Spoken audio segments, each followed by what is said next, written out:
If you ever want to get out of those small bras, you're going to have to do the same exercise and technique I do. There's an exercise? Of course there is.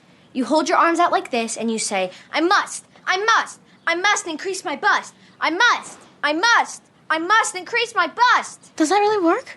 I'm living proof. Now come on, get up. Get up. You'll see. Get up. I must increase my bust. I must increase my bust. Chin up. We must increase our bust. We must increase our bust. We must increase our bust. Shut up. We You're must so increase our stupid. bust. Shut up. Feel it working. Mom!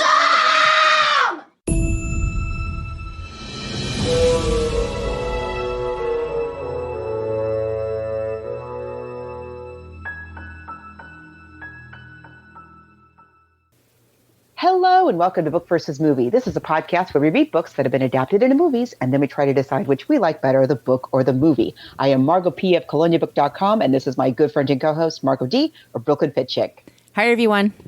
So we think we're here. We were just saying it's Mercury retrograde and it's really having its way with us. But I don't know about you. I'm so excited to talk about this week's book and movie. We both have purchased it in paperback. I'm so glad I did because it's so cool to have it in the way that I remember reading it. This is the book that was so important to our generation growing up. And the movie we just saw, it just came out. They actually were showing it on the airplane when I was flying back Southwest. If you ever fly, for those of you who, I fly Southwest like too much. And they have free in-flight movies. You can bring them up on your phone. And they had this movie. This movie was on the free in-flight. So I watched some of it on. We will begin talking about today's book and movie in just a moment. But in case you've just recently discovered us, wherever it is that you get your podcasts, yeah, this is a podcast where we talk about movies that have been adapted from books, but we try to crank out a new episode every single week. So that means sometimes we're going to do a shorter literary source. It might be a poem, it might be a YA piece like we're doing today. It might be a play or a magazine article or a memoir. As long as it has some kind of a literary source, we will consider it. The only rules that we have really is that it is available to the general public. So people should be able to stream the movie easily. They should be able to get their hands on the book very easily. This book is so easy to find. I read it on the Libby app, and then I also bought the paperback. Mm-hmm. But we are always looking to suggest for suggestions, which is my point of all of that little ramble. And if you have suggestions of books and movies that you would like for us to cover, there's a few places where you can make those suggestions. You can meet other listeners of this podcast and interact with us on the internet. Yes, we do have a basic Facebook page. Just type in Book vs. Movie Podcast. All the episodes are posted there. We're very interactive and more interactive, most interactive in our Facebook group. So you do have to join a private group, ask to join. And it's a really nice space. People just talk about books and movies and old-time movie stars there, book news, that kind of thing, book bannings and things like that. We're on Twitter, Instagram, and Threads at Book versus and Movie. You could reach out to us there. Or we have an old-timey email, bookversusmoviepodcast@gmail.com. And Margot, we have a new listener who just found us a couple of weeks ago, and he asked for stickers and a coaster. And I said, I got some coasters for you, buddy. So if you are interested, wherever you are, he's in England, by the way. If you would like some stickers or whatever, just email us your address and we will drop them in the mail for you. That's so awesome. I just love our listeners. Yes. They're nice people. I'm telling you, we were just saying before we got on the air that, as I mentioned, like this Mercury retrograde is kind of kicking our booties a little bit. And it's things like this that make me feel like it's all going to be okay. So nice to have our lovely little book club on Facebook and get to like just chat about books and fun stuff. And if you really, really enjoy the show and you would like to help us keep the lights on around here, you can also support us on Patreon. Yes, that's Patreon. We've been doing this show for 9 years now. So what we've decided to do, we can't believe it either, is we have 2 years worth of shows that are in our main feed. They're for free. You can get them anywhere. But anything previous to that, we've put them on the Patreon wall. We have a couple of very affordable options. And we literally use that money to get the books and the movies, and it helps us pay for streaming services and the software. And recent episodes we posted up there, The Stepford Wives, Mr. Smith Goes to Washington, Turn of the Screw, Psycho, and The Silence of the Lambs. And I would like to say hello and thank you to Shanna, I hope it's pronounced Shanna, for signing up. We really appreciate you joining our Patreon page. Thank you so much. It's September as we're recording this, which in the United States is Banned Book Month. Mm-hmm. And it's good and it's bad. It's fun in terms of this podcast because those books tend to be really good books. Mm-hmm. It's always very sad. We've done this for several years now because these books are, in many cases, like masterworks of literature. And at the very least, culturally extremely important books that have helped millions of children mm-hmm. over the years. And today's book and author is one of those books. I mean, she is, as we were just saying, you know, especially for our generation in particular, but my kids and probably my grandkids, such an important author. I mean, I don't even know where to begin with Judy Blume. I've read almost everything. I've not read her things that she's written for adults. Oh, but I've certainly you didn't read Wifey? I didn't read Wifey. Oh. No. Did you? Is it good? Oh, it's great. It's trash, but it's great. Okay, I'll read wonderful. It.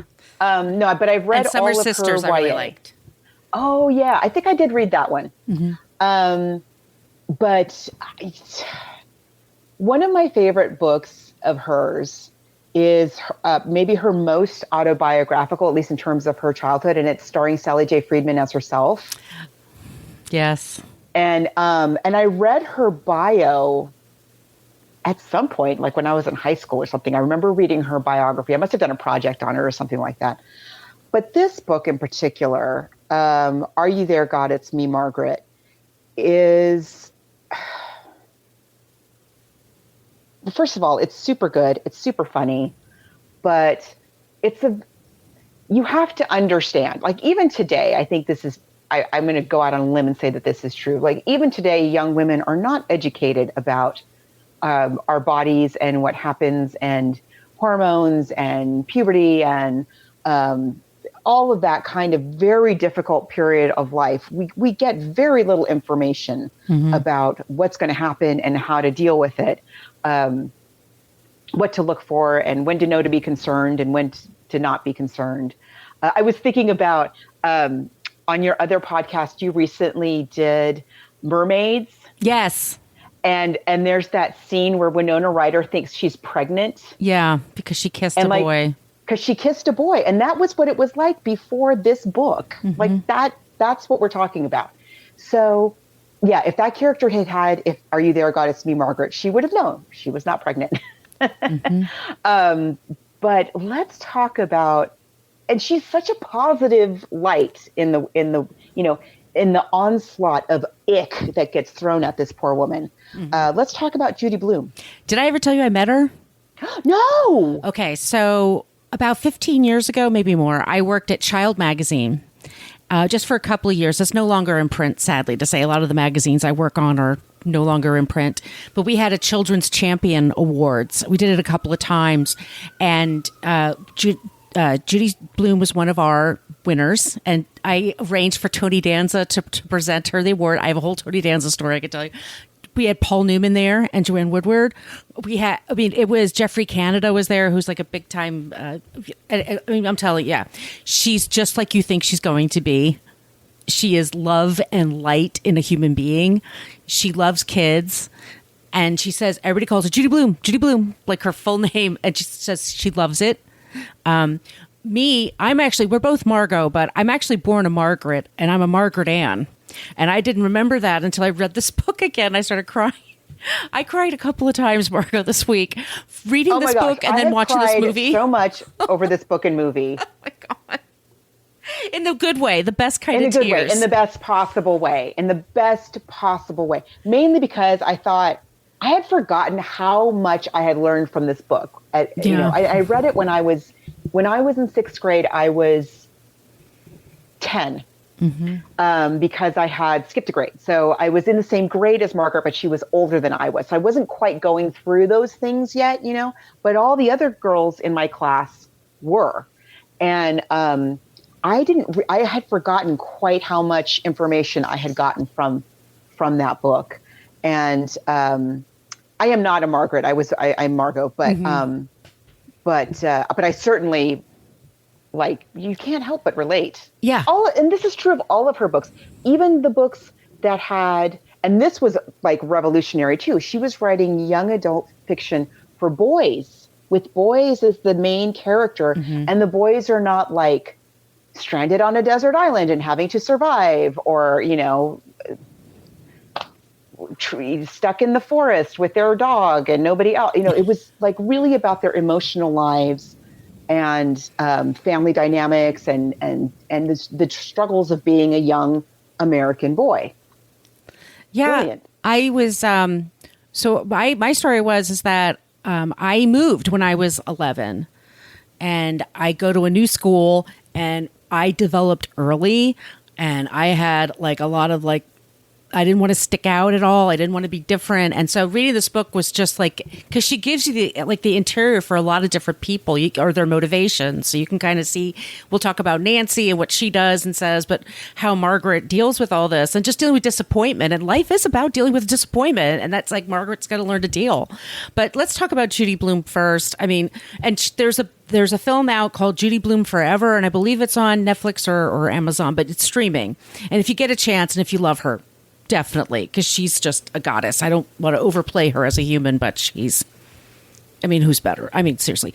She was born Judith Sussman in Elizabeth, New Jersey, 1938. She went to NYU. She was married. You know, she got married in the late 50s. Like a lot of women, like she's around my mother's age. You get married, you have kids, you live in the suburbs, and she was a very creative person, and she just started writing. And this is her first, I mean, she wrote 2 books before this, but this is like 1970. She releases this book. 1970, the world just changes, by the way. It's 50 years ago plus, but it might as well in some ways be 100 years ago or 200 years ago. I mean, people still have a hard time. And there's laws. Ron DeSantis passed a law in Florida trying to say that girls, like, you can't talk about menstruation until you're 12 or 13. When girls are getting their period at 10 or 11, or they have sisters who get them. What is this? What are you doing to these girls? I just cannot with Florida and the kids. I just can't sleep at night with Florida and the kids. How? So the story also, the reason why it's controversial it's revolutionary, by the way, and revolutionaries are controversial, is like Margot said, like she gave an interior life to an 11-year-old girl who's just like worrying about what 11-year-old girls worry about. What am I going to be like when I grow up? Is it going to be scary? Will I be able to handle it? You know, what part of you wants to be a kid, and then a part of you also wants to grow and do new things. And my parents are weird, and you know, it's just and peer pressure. And all of it. All of it, and that's your whole world. And you know, she's also written. Let's just say, like, some of the notable works: Tiger Eyes, Tales of Fourth Grade Nothing. I remember my fourth grade teacher reading that to us. Blubber, which is my favorite, even though I love Blubber. It's messed up, but it's true. But so there was a book called Forever, which was a dirty book that we all passed around. Everybody knew the pages. Everyone knows about Harold. We all learned so much from her, you know, and she made these things that for us, for you and I being children in the 70s, you know, we were still being educated with materials from the 50s and 60s. Yes, we were. You know, I switched from public school to Catholic school in the middle of 7th grade, I think it was. And so I had sex ed in public school in like the 5th or 6th grade. I can't remember which. But in Catholic school, they didn't do it until 7th or 8th grade. And I don't know about you, but the movie, they would separate the girls and the boys. Of course. And then some kids were excused. And some kids had to put no from their parents. They were like, no, they can't. Christian Scientists and stuff. And then they would show us these films. And then the last film would always be of a baby being born to like terrify you out of ever having sex. But I remember in both instances, like the both times that I went through sex ed, the film that they showed us, it must have been sponsored by like Playtex or something, but it was with the belt. Yes. And the version of Are You There, God? I'm sure that you read too. Are You There, God? It's Me, Margaret was with, for those of you who don't know what we're talking about, sanitary pads. They didn't have maxi pads or mini pads. They had just pads, which were huge. And they were so huge that you had to wear a belt with a hook on the front and a hook on the back. Do you have a little bit bobby pin kind of thing? Safety pins that they used to include? Safety pins. They had like a little hole on the end of each one, and you would hook it on the front and hook it on the back. How it stayed in place during the day, I do not know. They still sold those, I remember, when I was a little kid. They were in the R2-D2s in my school. Like the school must have bought so many in the 70s. And then by the time I got my period, they were everywhere. And they wanted a quarter for them or something like that too. On top, they made us buy them, which is like, we used to have to buy them. I mean, but she was the one who told us, like, it's going to be scary, but don't worry, it's going to be okay. And I mean, that book in particular is the thing that tells us young girls in particular, the stuff that we actually want to know. Does it hurt? What does it mean? Am I different? Am I a woman now? All of the questions that we have that don't get answered by the stupid film with the cartoon fallopian tubes and the belt. The fallopian. My mother even really tried, because I asked her. I pulled one of those out of the bathroom. It's like, Mom, what's this for? And she sat me down and she went all into the uterine lining and all this stuff. I just spaced out. I'm like, I can't even. Oh no. Too soon. Too much. Too soon. I mean, you're awesome for being direct, but it's also scary, and you feel different, and nobody tells you anything. Talking to you about it, right? And you don't know if you're the only one who's going through it. And so to have this book that has a character who's having all of those same questions and worries and stressors, plus her family dynamic is so fascinating. It was so interesting. I hadn't read it in a long time. And I just wanted to mention Judy Blume. Blume was the name of her first husband. She's been married John Blume. 3 times. Yes, 3 times. Yeah. But that's the name that she kept as her kind of nom de plume. And a couple of her things have been adapted into film, but we'll get to this movie in a little bit. Anyway, is there anything else we want to say about Judy Blume? I mean, she's just the best. She's the best. She's still with us. She has a bookstore in Florida that she's in sometimes. She's wonderful. She's a reason why a lot of kids get into reading. I know for me, I had my shelf of my Judy Blume books, and same. Holding them in my hands and reading her stories, just filled me with just so much joy in my life and made me feel like somebody understood me. And that's like it's an incredible feeling when you don't feel like you have that. It's so powerful. Yes. And I'm remembering now too that all of these books, including Forever, which for those of you who've never read Forever, it's about a teenage girl and her boyfriend, and it's basically like their journey to having sex for the first time, and kind of her initiation into that part of her life. Right. But I remember getting all of those books, including Forever, out of the school library. No, Forever was the one we weren't allowed to have. I know that. It was in one of my, maybe not my Catholic school library, but I'm pretty sure it was in my public school library. It was the one my mom would try to take from me, and then I would find it. It was a cat and mouse game. But I know. For some reason, that was like a bridge too far for our moms. Right. Because the character is a senior in high school, so she's still she's a teenager. So some parents freaked out about that. I mean, it's about a senior in high school falls in love. carefully, she and her boyfriend decide, let's have sex, but we'll be careful and we'll do this and this. And then they think they're going to go to college together, but then in the long run, they realize, look, spoiler, nah, probably not. Like, this was great. This was awesome. This is probably just all this was. Yeah. But it was awesome. It was amazing. You know, I'm glad this journey happened. But just what life is like. It's very tame. Yes. Yeah, man. So, but this book, I had forgotten how well I remembered this book. I had forgotten how much this book is like in my brain all the time. I did not realize, like, I knew exactly what's going to happen next. I know exactly what the grandma's going to say when she shows up at the door. I know, I knew all this stuff. And, but reading it as an adult and as a mom whose daughter has already gone through all of this stuff, the first thing that struck me that I had never really noticed before was how awesome her parents are. I mean, that's another thing. I know. They're so understanding. They're so loving and patient and cool. They're just very mellow. And when they well, I mean, there's just her though. Let's remember, there's just her. There's only her. She's an only child. Mm-hmm. Her Margaret Simon, her father was Jewish and her mother was Christian. We don't quite know precisely what denomination, but Christian. And when they got married, and again, this was another time, like this was super taboo. When they got married, they decided, religion has caused so much conflict between our two families. We're not going to impose that on our daughter.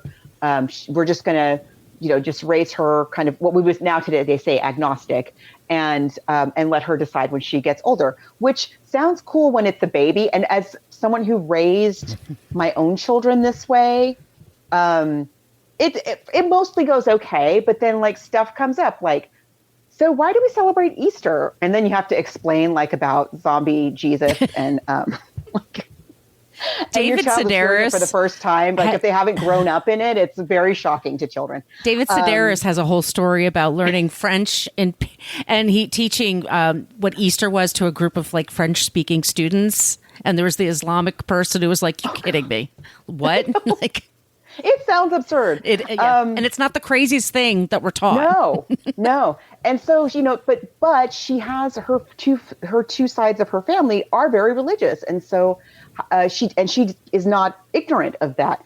But her parents, her father gets a promotion and they moved from New York City, where they lived in a little, New York City apartment, down the street from her grandmother, who she saw every day after school. Now they're moving to New Jersey, which was the country, mm-hmm. which it kind of is. You have a house with the yard and the real house, and totally different kind of environment that she's lived in.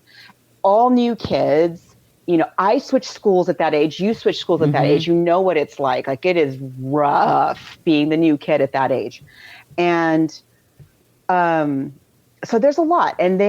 But I really appreciated that her parents didn't do what my parents did. And what a lot of, it's just the way parents did these things in those days. Her parents are just different than that. But a lot of parents in those days, and even today, would be like, well, tough. This is where we're moving now. And this is your new school. And that's where you're going. And that's that. But they are very like, I know, like this kind of sucks for you. We get that, we're sorry. But in the long run, this is going to be best for the family. You'll see. But yeah, it's going to suck for you for a while. Sorry. And like when we'll get to when she's going on vacation and they destroy her vacation. Like they're really genuinely sorry about it. They really have compassion for her about it. And I really like that and it's partly because she is an only child, I think. Right. That they're this really, really tight unit, and they sort of talk to her like she's an adult. They don't really talk down to her, whereas the other moms in the story definitely do talk down to her. So that's kind of cool too, to see. And also, like, I thought, the grandma kind of hit me a little different as an older person. Everything, the teacher. Yeah. Like, I never really thought about the teacher before. Like, oh yeah, he's a brand new teacher. He's a kid. So she moves to New Jersey. She's going to this new school. And she meets one of the girls comes over and like invites her over right away, which sometimes happens. And she immediately sees like suburban house with suburban mom is different than my house with my city mom.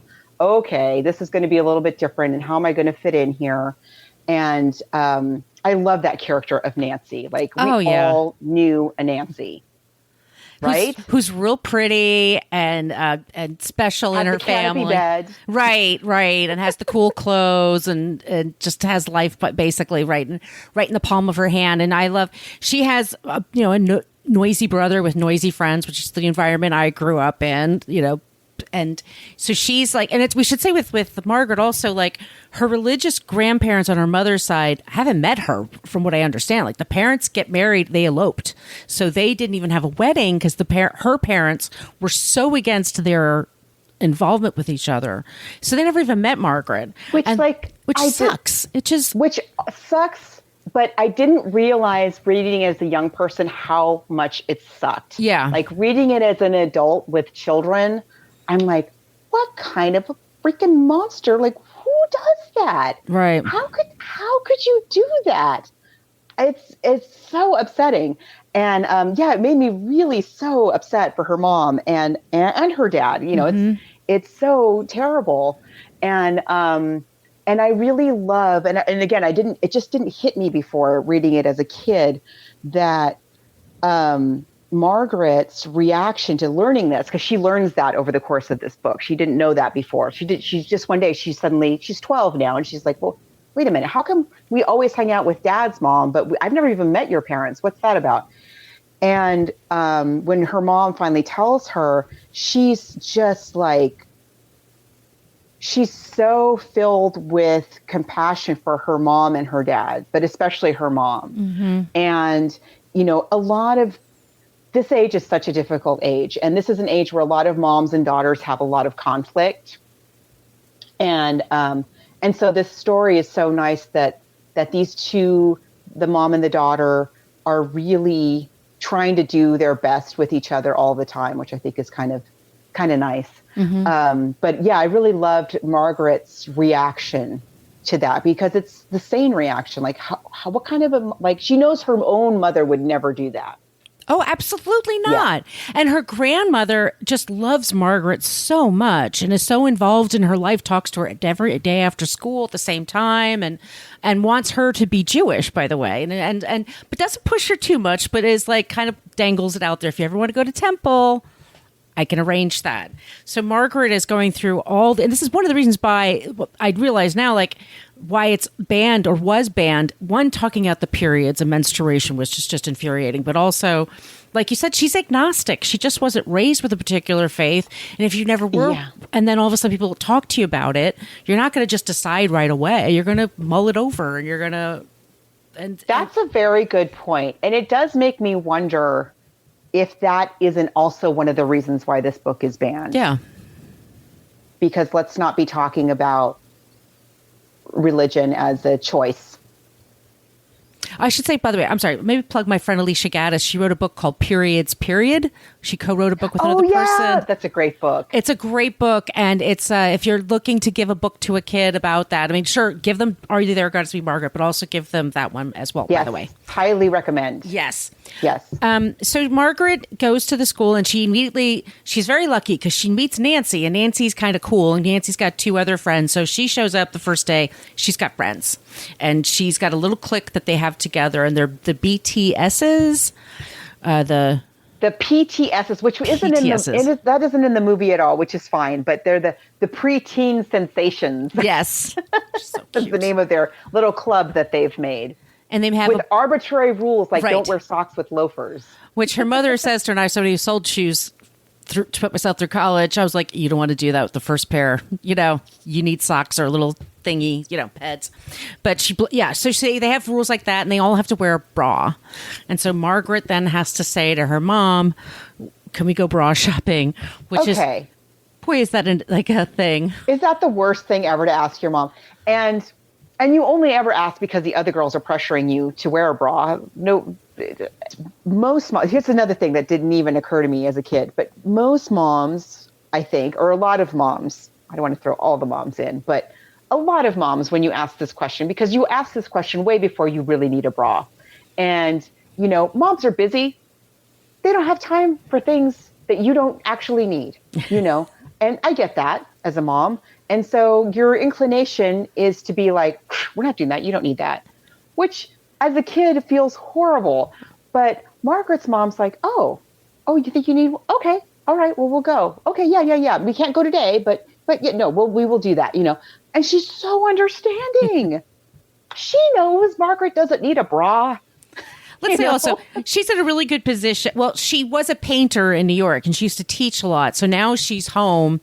So she's got time on her hands. So she does, so she has that little extra time to give to Margaret, but they have to get the bra. They have to have a boy book where they talk about the boys they have a crush on. So Margaret's got a couple of crushes she's like working on. And there's a girl who's, what's her name? She's like really tall and pretty and developed, and everybody Laura Dandra.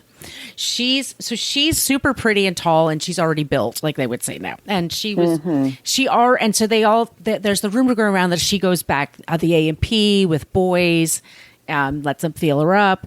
And so there's rumors that are going around about some people. So she's learning the rules of like what's acceptable, what's not acceptable. Right. So you're supposed to like push the boundary, but not shove the boundary over, you know, all this stuff. And can I just say that in the summer of the Barbie movie,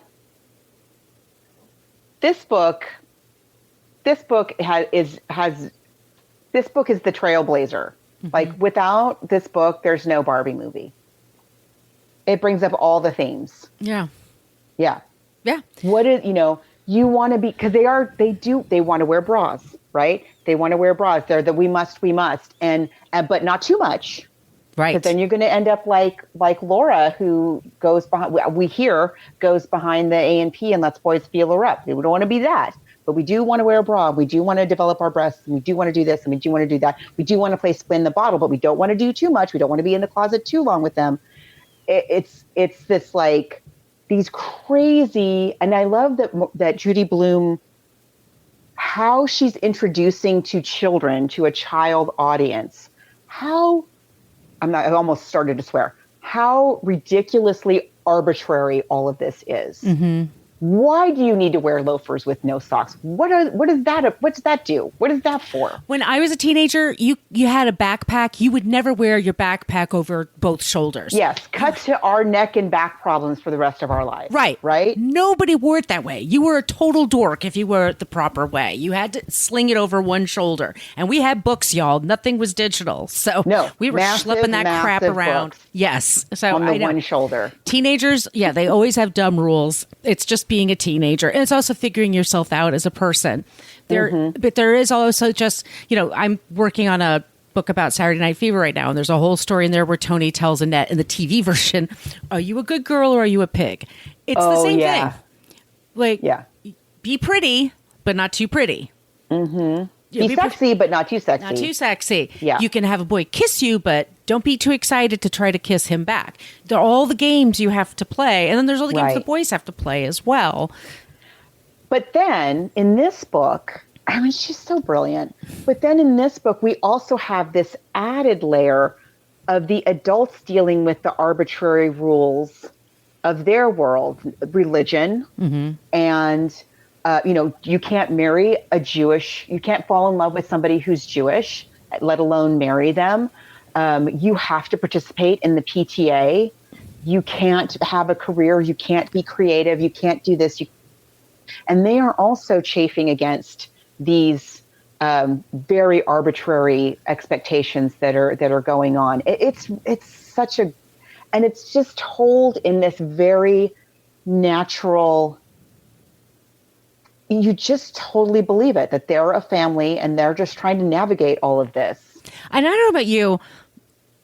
We forgot to, the reason the way it's titled is that Margaret consults with God in her own way. Like she meditates or she talks to herself or she journal, whatever you want to call that. But that's how she questions the world. And that's how she's trying to figure out her place in it. I think she likes the idea of God, but she doesn't know what kind of power God has. What if I'm a really good person, will everything go my way? Do I get punished for things or for that I didn't do? is wife arbitrary that way? I mean, there's lots of bigger questions that's happening, which also I think that freaks some people out. But, because she's just figuring her way on her own, but just kind of move it along. So Margaret, Margaret's going to go and visit her grandmother in Florida. Her grandma's amazing. Like, she's staying the winter in Florida, and she meets a guy when she's down there, and she sends Margaret these notes like, he's a nice man. People think we should, I'd like you to meet him. And she's all set to do that. And then all of a sudden, because Margaret's mother sent a Christmas card kind of arbitrarily, just through to her parents, like, oh, hey, we moved. Hope you have a nice Christmas. And then they call her and say, we're coming to town. We'd like to see you. And that's the week Margaret's supposed to go and visit her grandmother that she misses very much. And so Margaret then can't go to Florida. She has to stay in Jersey and meet these people who never bothered to meet her before. And who were so cruel to her father and mother. Right. And her parents are being like, no, you got to be nice to them. Right. And you don't understand that when you're a kid. I mean, when you're older, it's just like, no, you should be yelling at them and hating them. And they're like, no, they're family, and you got to see if you can work things out, Yeah. So I was going to say we'll talk about the movie because I really like the way the movie does this, but something that wasn't, I don't think, in the movie that is in the book is they send a letter. I can't remember what the mom's name is, but anyway, Barbara, I think it might be Barbara, and they send her a letter because they've got her address because she sent a Christmas card or holiday card, and in the letter it says something to the effect of, we've been starting to wonder over these years whether we didn't make a mistake. And so because of the way the letter is worded in the book, like, there is some reason you as the reader and the mom and the dad have some reason to hope, like, maybe they actually could have some discourse. Like, there's maybe an opening there. Turns out there's not, but maybe there is. But when you get the letter, you think like, yeah, okay, so maybe we can find someplace in the middle. So that's, you kind of understand a little bit more why they decide to go ahead and not just like shut these people out forever. Right. And then the father is not happy. He's oh no. It's Barbara's the one that's like, look, it's the only time they've ever kind of reached out. I was like, if they're going to be here, we can't just say no. We should at least try. And her dad isn't like an open book for them. He's got his walls up, and Margaret notices, like, he's, you don't want me to exist, basically. You think I'm, so the grandparents are also there just to evangelize a bit, just to find out, is she baptized? Yeah. And that's what they care about. And when they say no, and she's going to pick on her own, and they're very upset because they're like, and in their, let's just give them some compassion. In their minds, that's the only way to live. Like, they're damning her to something terrible. Right. Yeah. I'm trying. Okay. Yeah, I know. Just reaching out, doing some compassion work here. But poor Margaret's in the middle of all this. And then she says at one point, like, I don't know if I even believe in God. I don't know what's going on. Because she's questioning all these things. I'm trying to do everything right. I'm trying to be good and do everything right. And things keep like happening. And it's like, yeah, that's kind of what life is like. It's just sometimes you can do everything right and it all kind of, you got to figure it out.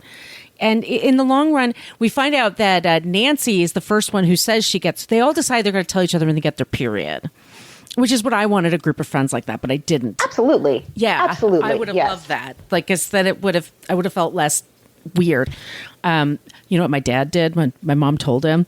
He brought home a red rose and brought it to me. I know. How did you feel about that? I wanted to die. I didn't want my period. I didn't want a bra. Like, I wanted to be a little kid. I didn't want to, it was too soon for me. But my poor dad was doing the best he could. Like, he thought he was being, Yeah. But yeah, it's so funny. Like, these things, all the stuff comes up too. Like, I know, you go right back there, right? I know. That place. But Nancy, turns out, lied. She said when she was on a family vacation, she got her period, but she didn't. And Margaret finds out when they're all going out to dinner in the city, and then Nancy's in the restroom and she's crying hysterically, and she has to bring her mother over, and their mom says, oh, this is her first time having her period. And that's when she realized Nancy was a big liar, lying pants.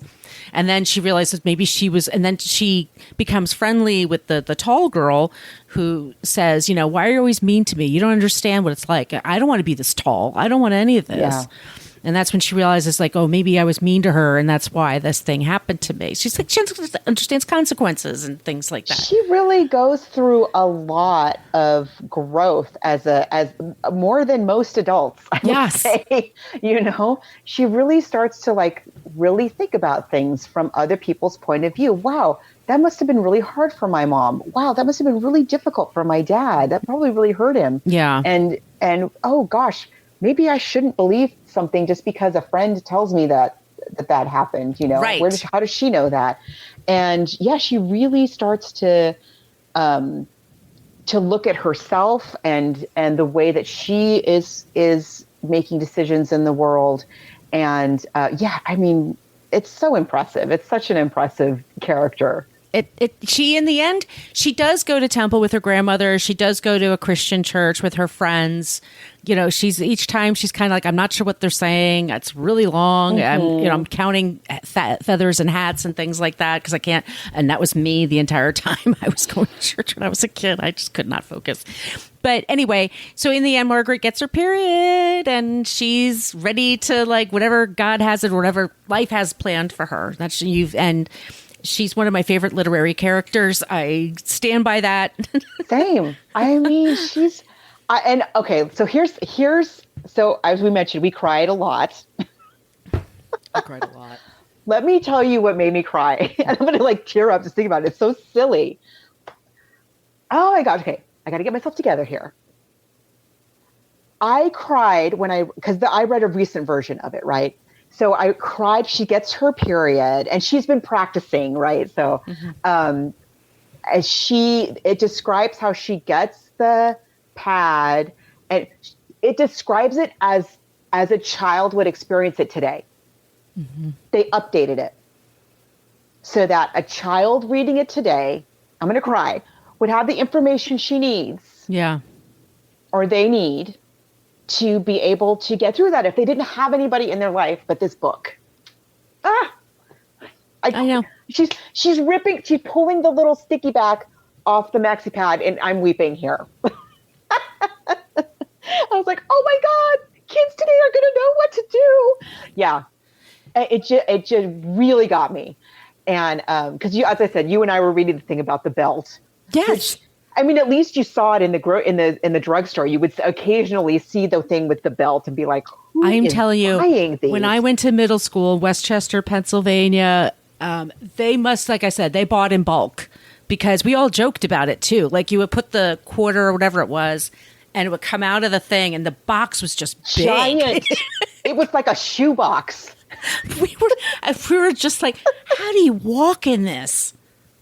Like, when you sit, it would make that sound, that squishy. I know. God. Oh, it was horrible, you guys. So many clothes ruined, sheets ruined, mattresses. I'm sorry, all the men that are running away from this. They were going to run away anyway. This is how it is. I remember this. The other thing I remember is like comedians in the 80s used to really hack comedians would make this joke like, oh, now they have a thing with wings. Ha ha. What is that? Yeah. You fly out of the bedroom like. Wings are the greatest invention of the 20th century. Wings Game changer. Are a revelation. Game changer. Yes. Yes. Yeah. They're the best. Yeah, but no one talks about this stuff. And even today, we're thinking 50 years later, it's got to be rote by now, like how they teach kids, what age, what information. And it's not. It's not. And that's also upsetting. This book yes. From 50 plus years ago. That tells you it's not. They're not. These kids are not getting that information. There are so many kids who are not getting the information that they need. And what kind of trauma are they going through? Right. Thinking that they're going through this all by themselves. Right. I mean, it gets me so upset. This is the thing about Banned Book Month. And then schools, there are a lot of schools that don't have nurses full time. Absolutely. There's a lot. I mean, and then there's girls that have to fight for schools to provide these tampons and stuff for free. And people are like, why are we paying for that? I'm like, why do you pay for paper towels to wash your hands? Why do you pay for toilet paper? Or the liner for the toilet seat? Like, of course. I mean, like nobody, and it's expensive. The good stuff is expensive. You have to buy in bulk because you don't know what's going to happen because And there are kids. And they're children. There are kids whose parents can't afford to buy that stuff. Right. Quality level is very different between the cheap stuff and the more expensive stuff. And it's, there's a whole lot of marches I would be in about this. I mean, trust me. Yeah. I know. We're 50% of the population. I mean, it so holds up. Yes. I was just it was such a joyous experience to read this book again as an adult, again, with a daughter who's already gone, she's well past that now, and I feel like maybe one day I might have a granddaughter who could read this book and still get out of it, what you and I got out of it. It's amazing.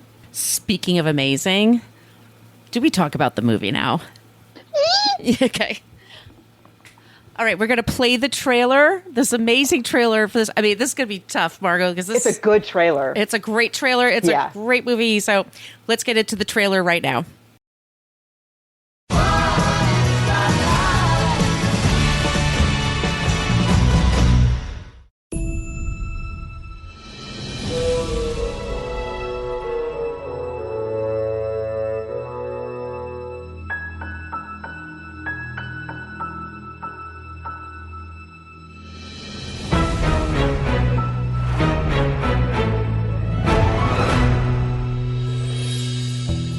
Are you there, God? It's me, Margaret. I'm here to speak to you today about your changing bodies. The blood is released through the vagina. Please, just do this one thing for me. Let me just be normal and regular like everybody else. Just please, please, please, please, please, please, please. What I feel, I can't say. I've decided I want you to join my secret club. If you want to be in the club, then you have to wear a bra. Oh. You think you need one? Are you okay? You can tell me the truth. Fine. Good. Yes. We have the Campus Improvement Committee. Any volunteers? Social Committee. Fundraising Committee. And how are you? I read that when you don't have any loved ones around, your life expectancy drops drastically, but I've had a good run.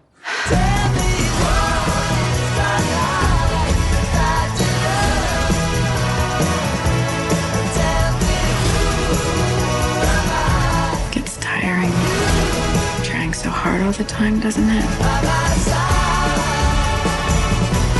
I don't know if I want to do this. Just that we're ready. Please, God, let it be a lady.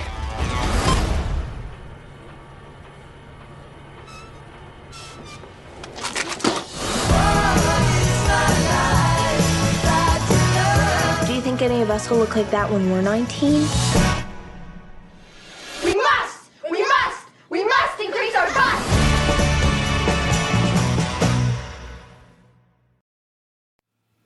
I was on the plane, and it's showing on Southwest. Right now it's September, it's Banned Book Month, and it is on Southwest Airlines. If you're on a Southwest Airlines flight, I think it's getconnectedsouthwest.com. It's where you go on your phone, and all the movies come up. And you can watch the trailer for all of the movies that they offer. They have a lot of movies on there.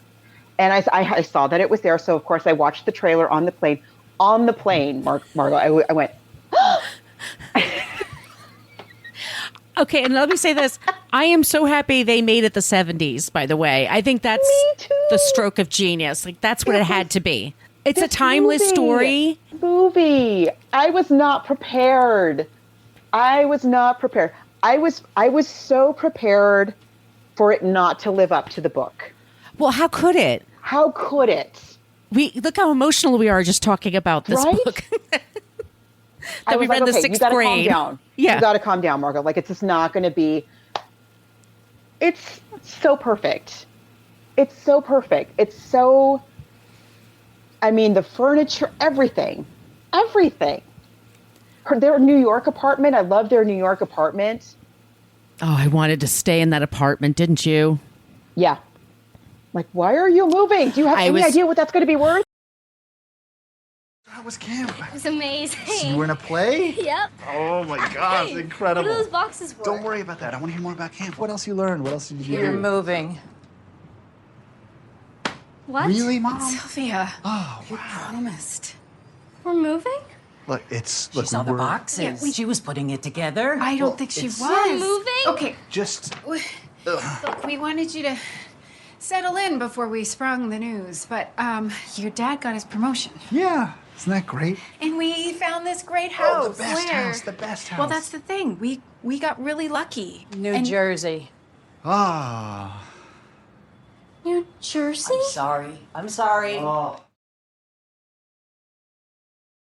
I am so upset for Margaret because I'm a city kid. I knew this about myself at a very young age. I'm a city kid. I'm like, why are we leaving New York? I mean, Jersey's fine. I went to high school in New Jersey, and it's great. But anyway, director, screenplay by Kelly Fremont Craig, James L. Brooks. We know this is going to be a decent production because he's produced some of the best TV shows and books, 70s and 80s mostly. But yeah, he's a part of this now. He's been friends with Judy Blume forever. He's always wanted her to do this, and she said no for 49 plus years.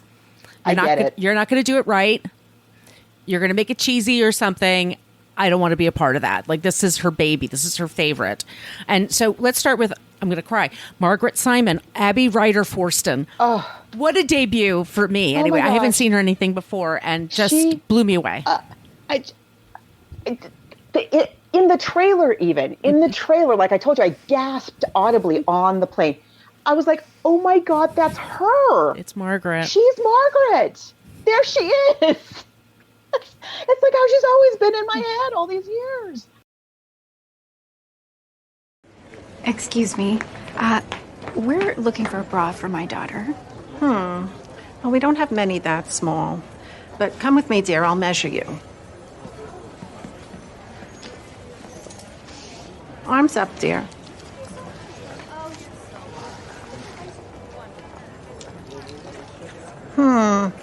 Barely a 28, not even a double A. Your best bet is going to be to go with one of these grow bras here. So one day when you do grow, it'll grow with you. Okay. Thank you very much. Sure. Thanks. We'll just go try it on. Oh, yeah. I'll just, yep. Here we go. This is always the tough bit. I can't even do this to this day. Okay. All right. Can I see? How's that feel? I cannot wait to take it off. Yeah. Welcome to womanhood.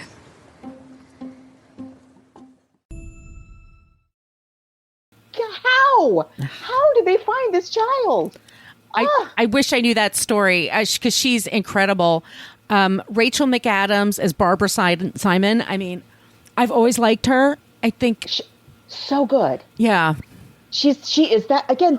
Each one of them, each person in this film, is exactly as I have always imagined them for almost half a century. Most of my life. Kathy Bates is Sylvia Simon, the grandma, and come on, what? Benny Safdie is Herb Simon, the dad. He's perfect. He's perfect. Elle Graham is Nancy Wheeler, the next door neighbor. That kid is got some talent. Yeah. Yeah. Amari Alexis Price, is Janie Loomis. Adorable. Her all mom. The girls. Just all the kids. All the kids are great. I'm sorry, Catherine Cupfair, Gretchen Potter, Kate McCluggage is Jan Wheeler. She's the mom in charge of all the PTA stuff. The PTA, the perfect mom, the with terrifying the woman marks on her white carpet, with that hair. That's the other word to the wind. Helmet hair. Aiden Wojak, his song is Moose Freed. Just that perfect preteen crush boy. Landon Baxter's Evan Wheeler. Echo Kellum is Mr. Benedict, who's so good. The teacher. He's fantastic. Zachary Brooks is Philip Leroy, so he's like the big crush, and turns out he's a big creep, or he is at this age. Yeah. Maybe he outgrows it. Isal Young, I'm so sorry if I say it incorrectly. Laura Danker, who's lovely, and she's wonderful too. All these kids are so good. Mia Dillon as Mary Hutchins and Gary Houston as Paul Hutchins. So they set this in. They start in New York City. And Margaret shows up, and she comes back from camp. She was in New England for the summer. Hey, I'm back in New York. It's going to be fall. Yay, I'm going to school. And they're like, we're moving. And there's just moving boxes everywhere. Yeah. brought stuff up for me. And then just... Yep, I know. I'm sure it did. That happened to me. Like I said, we moved at that age too. And it was the same thing. Like I came home from school one day and there was a for sale sign in front of my house. And that was the first that I heard that we were moving. It's just, and I think about it also now, we moved several times. My mom had to do it all. And my mom worked full time. And it's, God, I mean, love that woman. I know. So they moved to New Jersey. She immediately meets Nancy.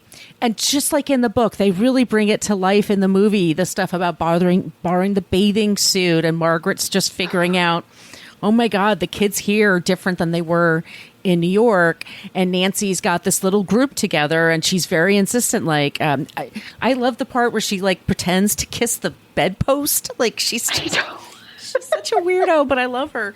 She's trying to play sophisticated, and maybe because Margaret's from the city, she thinks she's going to be, but she's not. And then she goes to the school and she meets the kids, and she's just figuring her way around. The mother character, Rachel McAdams, is so amazing with Margaret. They have such great chemistry together.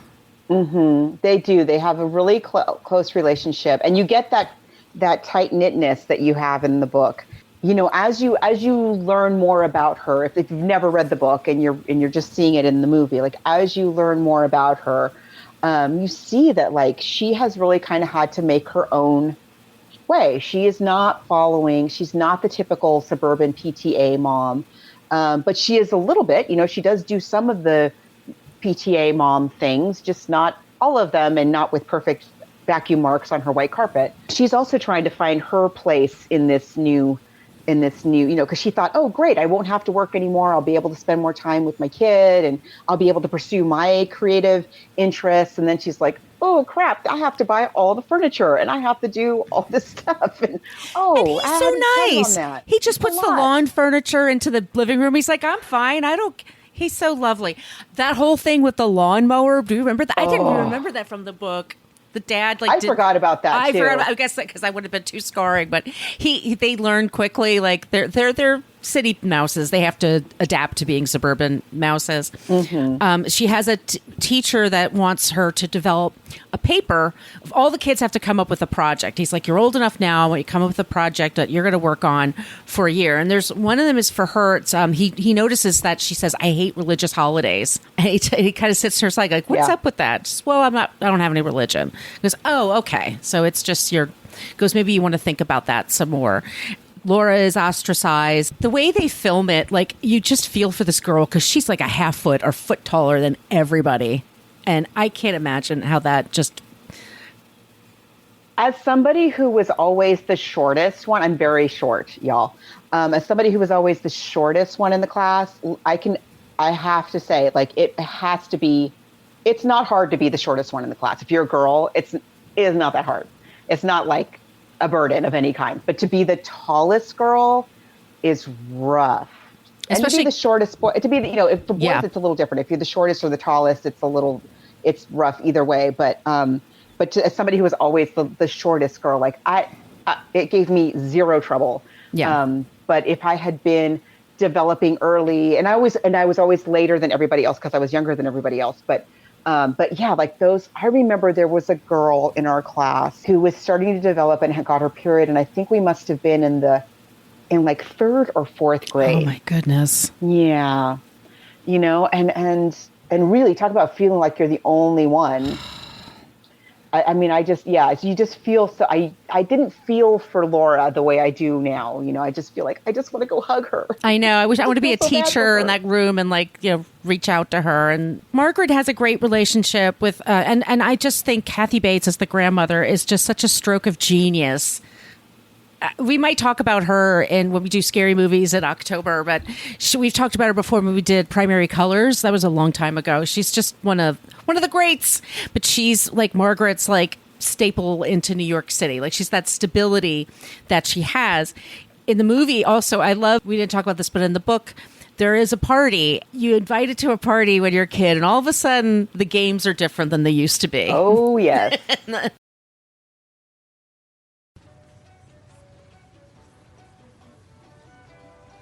All right, I'll just okay. I'll just yeah. Okay. You do that. Have fun.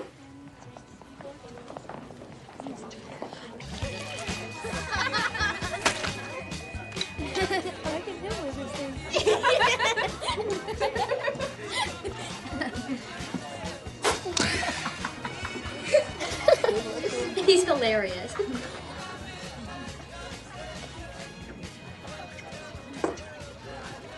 How come she never talks to anybody? I don't know. Because she's too busy doing other stuff. That's why. Now, if everybody's had enough to eat, we can start the games. The games?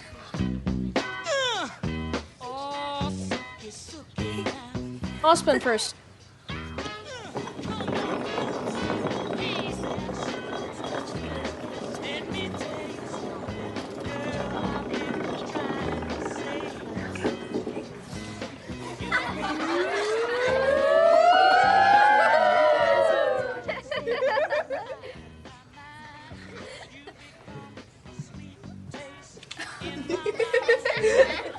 Okay, now it's Janie's turn to spin.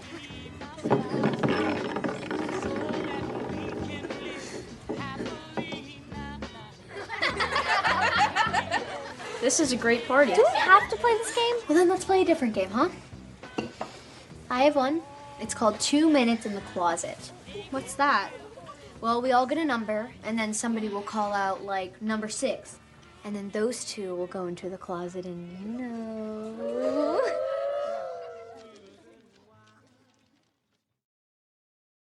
And there's no adults in the room. They're upstairs in the basement paneling. We all remember. Those of us that are old enough to remember. There was Spin the Bottle, and there was 7 Minutes in Heaven, or there was all kinds of games that were played, and they get that awkwardness so well because they actually have kids like sitting around there. They're actual children. And you see, yeah, something about watching it as an adult and like seeing these very young children trying to figure this out is you get the absurdity of it on a level that you don't when you're reading it as a kid. So the grandparents do show up, and it's just as awkward as it is in the book. And that's when I feel for her mother quite a bit, because she is really straddling so many things here, you know, trying to be open. I like the fact that in the movie, her parents come over and her grandma and her boyfriend come over at the same time. Yes, that's different than in the book. In the book, the mother's parents come, they have a fight, the parents leave early. They're supposed to stay like a week, but they're not even there for like a day. And so Margaret's vacation has been ruined for nothing. For nothing. And then like the following day, fun grandma shows up with her new boyfriend. But in the movie, and I agree, I think that was a cool choice to have them all in the room at once. Really visual way gives you all of the turmoil that all the different directions that she's being pulled in. It makes sense to have it when you're watching it happen visually, to have it actually with the actual people in the room, I think is a good choice. I used to braid your mom's hair when she was a little girl. Did your mom ever braid your hair? Yeah, she used to do it all the time. I can see she taught you how to braid with your bracelet.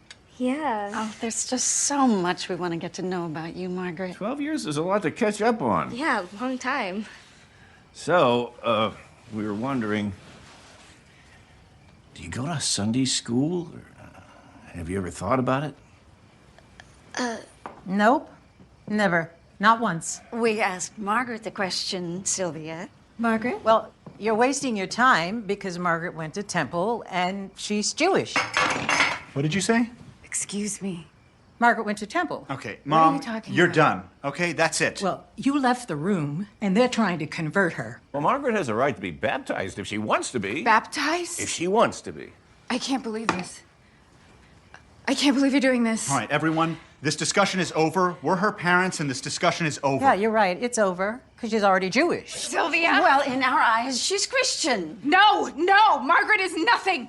Margaret is not Jewish or Christian. She is no religion until she decides. Well, how can she be Jewish if her mother is Christian? Stop. Okay, You were come never on. there for her. You What does it abandoned matter? her. Do you think that we wanted this? Have to you break our forgotten hearts? she stole our family away from Stop us? it!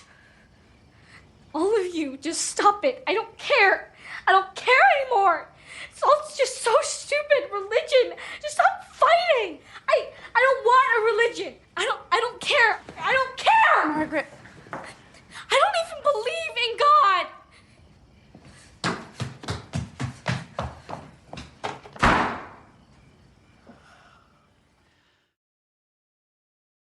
And when she gave her little performance about, well, I'm not even sure how I feel or what and I cried and cried and cried because, I mean, also like, when are young girls ever useful in a movie? Like, when do they ever, we're never treated as people. We're just kind of, and so somebody just being real and, it's just going to get to me.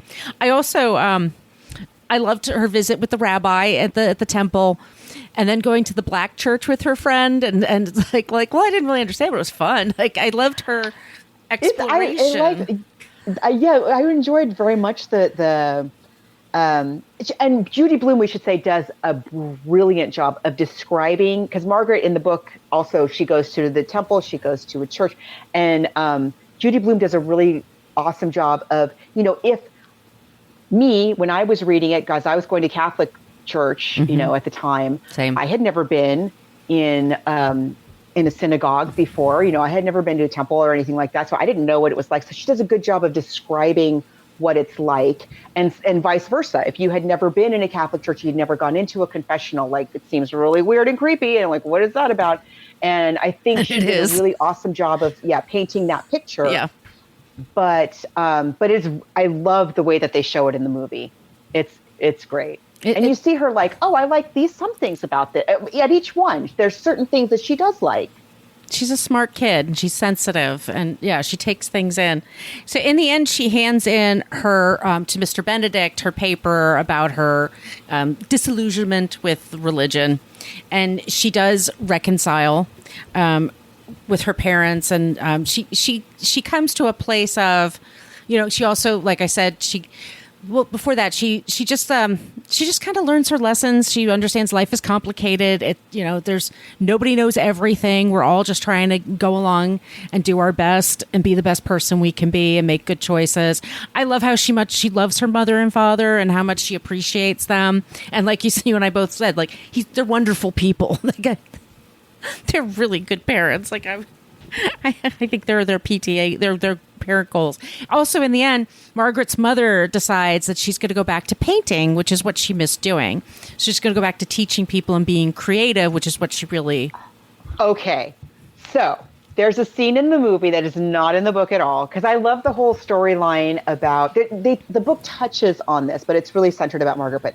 But part of the mother's arc of the movie is that, as we said before, she's trying to find her place in this suburban world, and so she begins by, because she's very creative and has a lot of energy, and so she goes to the PTA and she volunteers for all the things, and it like does her in.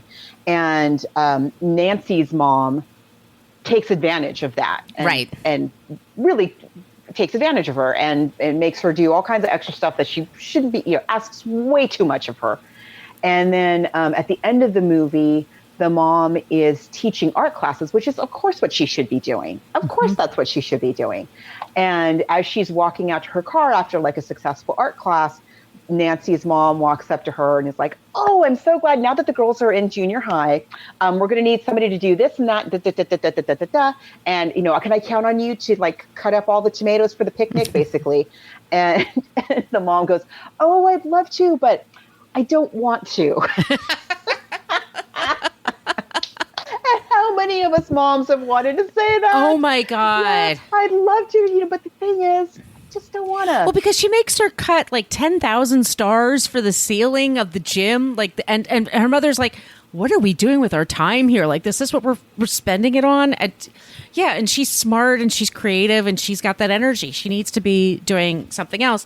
So Margaret, her dad, she gets to like her big crush, Moose, she gets to tip him like his money for the summer, and she lets him know like, "Oh, hey, I'm going away to camp again."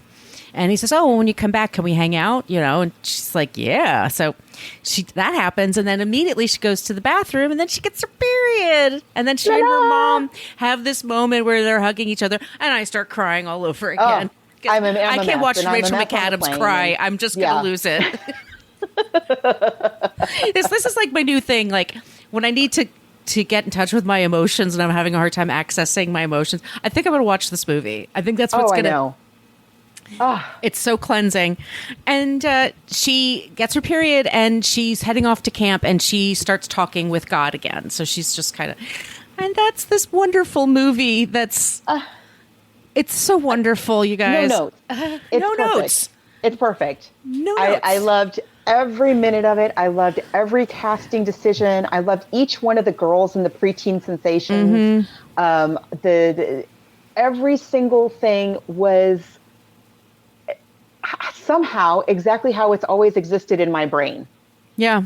How did they do that? I do not know. The soundtrack was great. Yep. The art direction was perfect. The costumes and the hair were all perfect. And I mean, it's absolutely, and what we have now is not only this wonderful book that's done what it's done, all the good that this book has done for so many millions of people, kids, we also now have a movie that's going to do the same thing. Yep. How amazing is that? Yeah. Nevertheless, I got to go with the book. I'm going to go with the book only because, but I will say, if you love the book, you must see this movie.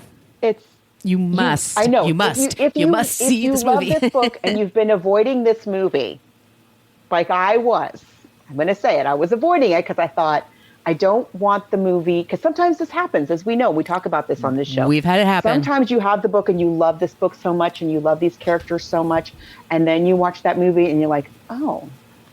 That's not how I pictured it, and they took that part out. I never read that line that way before. Oh. This is not that. You just watch it. Just watch it. Yeah. It's so good. It's so amazingly good. And let your preteen watch it and encourage it, and get the Judy Blume books, get the period book, get them all. It's normalized periods. Like we have to say that. Yes, please. It is 2023. Y'all. Can we just all get over 21st century. the fact that periods happen? And can we just like make them happen as easily as possible for once and for all? Yes. Oh. Yeah. I'm going to say the book too, but this movie is exceptional, and it really is. It's wonderful. It really is. I mean, look, again, I loved Barbie. Barbie is a juggernaut for a reason. It is an awesome movie. Love it. This is as good as Barbie, if not better. I haven't seen Barbie yet. You haven't seen it yet? It's very good. I know. Very good. But this is at least as good. And I don't know why people aren't like shouting it from the rooftops. Wish. So they released this in April of this year. Yes, there was Maverick last summer, and that brought a lot of people to the theater. And I know around the holidays, but I think with Barbie and Oppenheimer, and most of my friends have gone to see those movies. I think people are going to the theaters again and getting excited. And I think if they had released this now in the fall, it might have been better. Right before school starts. Right before school starts.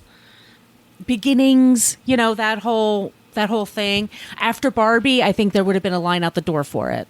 It is outstanding. It's really that good.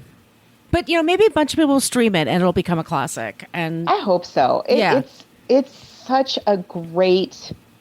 It's such a great movie just on its own. Let alone what an amazing adaptation it is. Every performance is so good. I love Mr. Binneman, her boyfriend. How cute is he? Like, of course, that's what he reminds looks like. with That's Cinnamon. Exactly how I imagine him. And I even liked it. Like, we must. And then her brother comes tearing in, and then Nancy just goes, ah!